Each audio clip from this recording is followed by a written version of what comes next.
এটা অনেকের পছন্দ হবে না এই কথাটা, আমি জানি। এখানে অসংখ্য মানুষ আছেন, এটা আপনাদের পছন্দ হবে না। কুমিল্লায় দেবিদ্বারে ওয়াজ মাহফিলে আলোচনা করছেন বৈষম্যবিরোধী ছাত্র আন্দোলনের অন্যতম সমন্বয়ক হাসনাত আব্দুল্লাহ।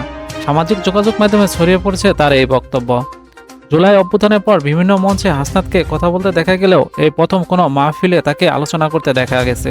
শুক্রবার একটা ইউটিউব চ্যানেলে আপলোড করা একটি ভিডিওতে দেখা যায় সাদা পাঞ্জাবি ও টুপি পরে একটি মাহফিলে আলোচনা করছেন হাসনাত আব্দুল্লাহ। ভিডিওর শুরুতে হাসনাত আব্দুল্লাহ বলতে শোনা যায়, কারো কাছে অপ্রিয় হলাম, কারো পছন্দ হলো না, সেটা মুখ্য না। মুখ্য হচ্ছে আমার ইসলাম আমাকে কি বলে, আমার দিন আমাকে কি শিক্ষা দেয়। সেটা যদি অপছন্দীয় হয় সেটা আমার বলতে হবে। ইসলাম নিয়ে হাসনাতের এমন বক্তব্য মাহফিলে উপস্থিত মুসলিমদের মধ্যে সাড়া পড়ে যায়। আলোচনার এক পর্যায়ে হাসনাত বলেন, আমি যেহেতু এই গ্রামে ছিলাম, এই গ্রামের সঙ্গে আমার সম্পৃক্ততা রয়েছে।